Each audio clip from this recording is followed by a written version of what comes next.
तो हेलो प्यारे बच्चों, आप सब कैसे हो। उम्मीद करूंगा आप लोग स्वस्थ हो गए, मस्त हो गए, खूब मन लगाकर पढ़ाई लिखाई कर रहोगे। तो प्यारे बच्चों, जैसा कि हम ईंट मनके तथा अस्थियां इस चैप्टर को पढ़ रहे थे और दो तीन वीडियो हमने बना चुके हैं, दो तीन वीडियो आपने देख चुका है, जिसमें अब तक हमने क्या पढ़ा। अब तक सबसे पहले हमने ये जाना कि इस चैप्टर का जो नाम है वो ईंट मनके तथा अस्थियां क्यों है। मतलब इस सभ्यता में हमको हड़प्पा सभ्यता के बारे में पढ़ना है, तो डायरेक्ट इस चैप्टर का नाम हड़प्पा सभ्यता क्यों नहीं है या सिंधु घाटी सभ्यता क्यों नहीं है, इसका नाम ईंट मनके तथा अस्थियां चैप्टर का नाम क्यों रखा गया, इसको जाना। बाद में हमने ये जाना इतिहास क्या होता है, इतिहास का अध्ययन क्यों करते हैं, और उसके बाद हमने कुछ स्थलों के बारे में पढ़ा, जैसे हड़प्पा स्थल, मोहनजोदड़ो स्थल, कालीबंगा हो गया, आपका चाउंदड़ो हो गया, लोथल हो गया, इन सभी नगरों के बारे में पढ़ा। तो आज के इस वीडियो में हम जो है बनावली नगर के बारे में पढ़ने वाले हैं कि आखिर बनावली नगर क्या है, क्या काम है, क्या इसका महत्व रहा है। तो देखिए बच्चों, जो बनावली नगर है, खोज किसने और कब की थी। तो बनावली की खोज सन 1973 में किया गया था। ठीक है प्यारे बच्चों, जो बनावली नगर है इसकी खोज वर्ष 1973 में किया गया था। किसने किया था? डॉक्टर आर एम विष्ट ने किया था। डॉक्टर आर एम विष्ट ने इसकी खोज की थी।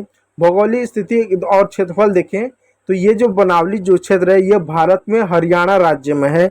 यानी बनावली जो हड़प्पा स्थल है, हड़प्पा का जो क्षेत्र है, हड़प्पा सभ्यता का, ये कहाँ पर? देश भारत में, यानी अपने भारत देश में है और हरियाणा राज्य में है। तो देख सकते हो जिला है फतेहाबाद, यानी इसमें एक जिला पड़ता है फतेहाबाद। वहां पर जो है बच्चों ये आपको यहाँ पर आपको देखने को मिलेगा। भौगोलिक क्षेत्र में लगभग 1.5 किलोमीटर से लेकर करीब 150 हेक्टेयर के बीच में ये फैला हुआ। मैंने बताया ना बच्चों कि एक ऐसी जमीन जिसका क्षेत्रफल 10,000 वर्ग मीटर हो, 10,000 वर्ग मीटर हो, तो उसको क्या बोलते हैं? उसको जो है हम 1 हेक्टेयर बोलते हैं। या अगर लंबाई चौड़ाई की बात करें तो एक ऐसा जमीन जो 100 मीटर लंबा हो और 100 मीटर चौड़ा हो, ऐसे जमीन को हम क्या बोलते हैं? 1 हेक्टेयर बोलते हैं। आगे देखिए, किस नदी के किनारे स्थित है। तो बनावली स्थल सरस्वती नदी के किनारे स्थित है, जो वर्तमान में विलुप्त मानी जाती है। यानी ये जो नदी है ये कहाँ पर मानी जाती है?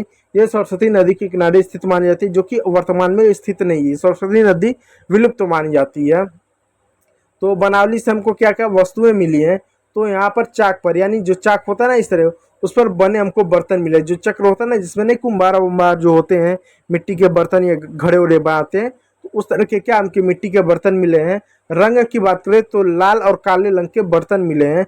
काले और लाल रंग के बर्तन कैसे होते हैं उसको अगर देखोगे तो आप यहाँ देखो इस तरह से बर्तन होते हैं। दिखाता हूँ, रुको।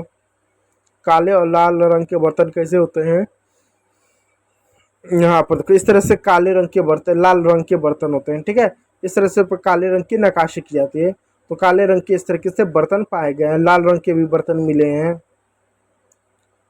आगे देखिए, चावल, गेहूं, जौ और बाजरे की दाने मिले। यानी यहाँ पर गेहूं, जौ, बाजरा, मक्का आदि के यहाँ पर क्या दाने मिले। इस बात क्या, चांदी और तांबे की वस्तु बहुत ज्यादा क्या यहाँ पर चांदी और तांबे की वस्तुएं मिली हैं। आभूषण व मनके मिले हैं।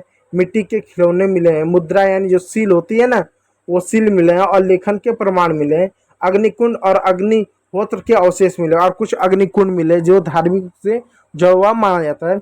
तो बनावली में हमको क्या मुख्य रूप से खाने पीने के जो अनाज है तो वो मिले हैं, कुछ आभूषण मिले हैं, कुछ बर्तन, कुछ खिलौने मिले हैं और मोहरे मिले हैं। आप देख सकते हो यह है बनावली नगर, इस तरह से पूरा फैला हुआ था और इसका हमको अवशेष देखने को मिलता है। ठीक है, यहाँ किस लिए प्रसिद्ध था?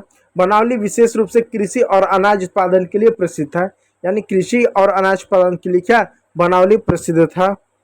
इसके साथ साथ यहाँ से चावल का सबसे प्राचीनतम प्रमाण मिला है, खास बनता है। यानी यहाँ पर चावल का सबसे प्राचीन प्रमाण मिलता है कि लोग चावल का ज्यादा उत्पादन करते थे, यह चावल प्रमुख था। विशेषता थे, बनावली में पूर्व हड़प्पा और पर्वतीय हड़प्पा दोनों के अवशेष पाए गए। यानी यहाँ पर पूर्व हड़प्पा यानी हड़प्पा सभ्यता जब अपने प्रारंभिक दौर में था तब के भी अवशेष मिले और बाद के भी अवशेष मिले जब पतन के दौर थे। यहाँ के मकान प्राय अंडाकार और आयताकार के पाए गए। यानी यहाँ का जो मकान होता है अंडाकार या आयताकार के इस रूप में आकार के यहाँ के मकान हुआ करते थे। आगे देखिए, देखो इस तरह के इनके मकान हुआ। अब देखो अवशेष सिर्फ भरा गया है। आगे बनावली से मिले अवशेष पर सिद्ध करते हैं कि यहाँ के लोग कृषि आधारित जीवन जीते थे, जिसमें गेहूं, बाजरा, चावल की खेती प्रमुख रूप में हुआ करते थे। तो जिस तरह से प्रमाण मिले हम कहते हैं कि बनावली के जो लोग थे ये कृषि करते थे और कृषि आधारित इनका जीवन हुआ करता था। यहाँ पर धार्मिक अनुष्ठानों में प्रमाण मिलते हैं, विशेषकर अग्निकुंड, और कुछ का धार्मिक प्रमाण भी मिलते हैं कि यहाँ पर अग्निकुंड जैसे कुछ हुआ करता है। ये देखोगे तो कुआं है, अग्निकुंड नहीं है, कुआं है, ठीक है। यह स्थल हड़प्पा सभ्यता में अनाज उत्पादन का केंद्र माना जाता है। यानी अगर हड़प्पा सभ्यता में बोले अनाज कहाँ उगाया जाता था या उत्पादन किया जाता था, तो बनावली में किया जाता था। तो कुल मिला जुलाकर जो आपके प्रमुख हड़प्पा स्थल में जो नगर थे, जैसे हड़प्पा स्थल हो गया, मोहनजोदड़ो हो गया, चांदरो हो गया, बनावली हो गया, लोथल हो गया, धौलावीरा हो गया, जो बड़े प्रमुख आपकी क्या जो नगर थे उन नगरों को मैंने पढ़ा दिया। अब चलते हैं हड़प्पा सभ्यता के समाज के बारे में पढ़ते हैं। क्या क्या हड़प्पा सभ्यताई समाज कैसा था। तो देखो हड़प्पा सभ्यता समाज कैसा था, जाति वर्ग व्यवस्था। तो पहले देखते हैं समाज में क्या जाति वर्ग व्यवस्था थी या नहीं थी, यदि थी तो कैसी थी। सिंधु सभ्यता में कठोर जाति व्यवस्था के प्रमाण नहीं मिलते, यानी यहाँ पर कोई कठोर जाति व्यवस्था के प्रमाण नहीं मिलती हैं, लेकिन समाज में अमीरी, गरीबी और शासक वर्ग और आम जनता के बीच फर्क जरूर मिलता है। यानी यहाँ पर कोई जाति व्यवस्था के प्रमाण नहीं मिलते, क्योंकि जाति क्या करती है, एक तरह से श्रम विभाजन या कार्य विभाजन का काम करती है। तो कहीं ना कहीं जाति व्यवस्था का प्रमाण तो नहीं मिलता है, लेकिन यहाँ पर अमीर और गरीब और शासक वर्ग, इसके साथ साथ आम जनता, इस तरह का मतलब अंतर देखने को मिलते हैं। अब अंतर कैसे पता चलता है, यहाँ पर जब कब्रों की खुदाई की गई थी तो कुछ कब्रों के साथ कुछ थोड़ी बहुत कीमती वस्तु मिले और कुछ कब्रों के साथ कुछ सामान्य वस्तुएं मिले। इससे यह पता चलता है जो कुछ लोग अमीर रहे होंगे तो कुछ गरीब रहे होंगे।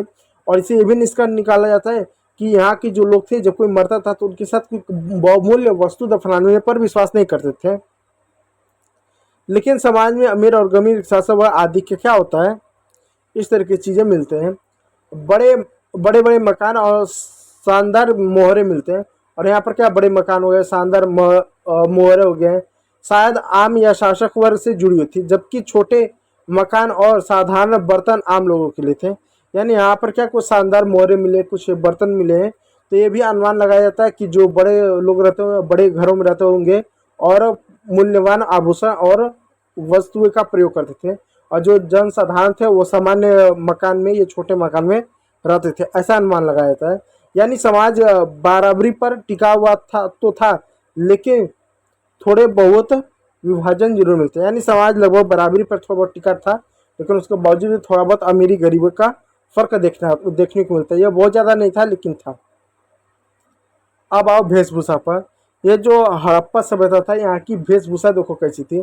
पुरुष प्राय धोती जैसी वस्त्र पहनते थे, और जो थे महिलाएं लंबे वस्त्र और आभूषण पहनती थी। इससे देख सकते हैं यहाँ पर ताबीज जैसे कुछ देखने को मिलता है। और ये महिला देखो हाथ में चूड़ियाँ पहनी है, कुछ इस तरह की वेशभूषा रही। मोहनजोदड़ो में नृत्य करती लड़की से पता चलता है कि महिलाएं धातु और पत्थर के आभूषण पहनने की शौकीन थी। ऊन और कपास दोनों तरह के कपड़े पहनने में प्रमाण में मिलते हैं। कपास की खेती भी यहीं से शुरू हुई थी। और जो वेशभूषा था, और इस तरह के इनके मतलब वेशभूषा था, कपास और ऊन के कपड़े पहनते थे। और जो है सबसे पहले यह प्रमाण मिलता है कि जो हड़प्पा सभ्यता थी, कपास की खेती सबसे पहले हड़प्पा सभ्यता के लोगों द्वारा की गई थी। सोचिए 5000 साल पहले भी लोग कपास के कपड़े पहनते थे। यानी आज से अगर बात किया जाए तो 5000 साल पहले भी क्या था, लोग कपास के कपड़े पहनते थे। जबकि ऐसा माना था कि उस दौर में कपास के कपड़े नहीं हुआ करते थे, लोग जानवरों के छाल या मोटे गर्म कपड़े लोग पहनते थे। लेकिन उस समय इनके पास तकनीक थी, कपास की तरह से कपड़े का इन्होंने क्या किया था, बुनाई और उसका आविष्कार कर लिया था बनाने का।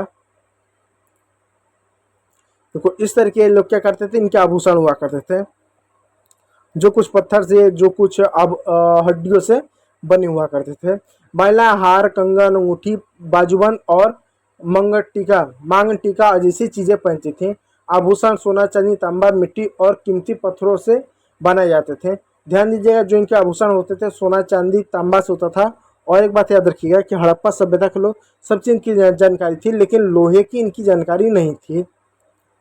पुरुष भी गले में हार या बाजुओं में कंगन पहनते थे।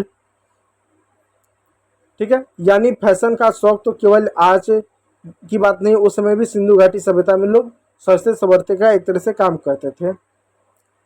खान पान देखो, खान पान में मुख्य रूप से भोजन में गेहूं, बाजरा और चावल, दालें प्रमुख था।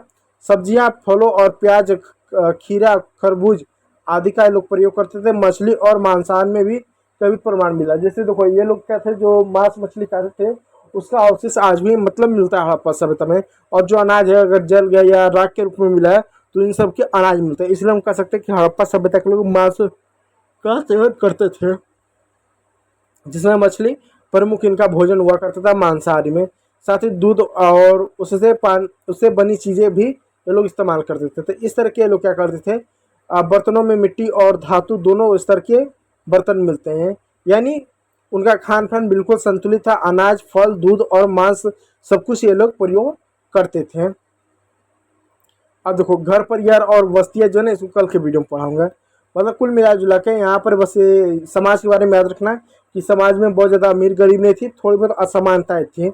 वेशभूषा का याद रखना कि जो महिला पुरुष दोनों थे श्रृंगार करते थे, सवजते संवरते थे।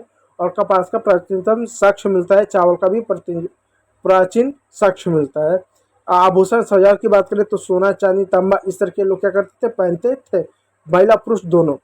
खान पान की बात करो तो चावल सबसे प्राचीन यहाँ पर मतलब प्रमाण मिलता है। गेहूं, चावल ये इसका भी यूज करते हैं। दूध, दही, मांस, मछली, अंडा इसका भी लोग प्रयोग करते थे। एक तरीके से संतुलित भोजन ये लोग करते थे। तो चलो कल के वीडियो में जो है क्या करेंगे, घर परिवार और बस्तियाँ के बारे में पढ़ेंगे कि मतलब इनके घर परिवार का किस तरीके से होता था, बस्तियाँ किस तरीके से इनके हुआ करते थे। तो आज की इस वीडियो में इतना ही। वीडियो अगर अच्छा लगा तो लाइक कर दिया, और चैनल पर नए होंगे तो पार्ट 4 के लिए जो होगा इन सब वीडियो के लिए आप सब्सक्राइब कर लीजिएगा।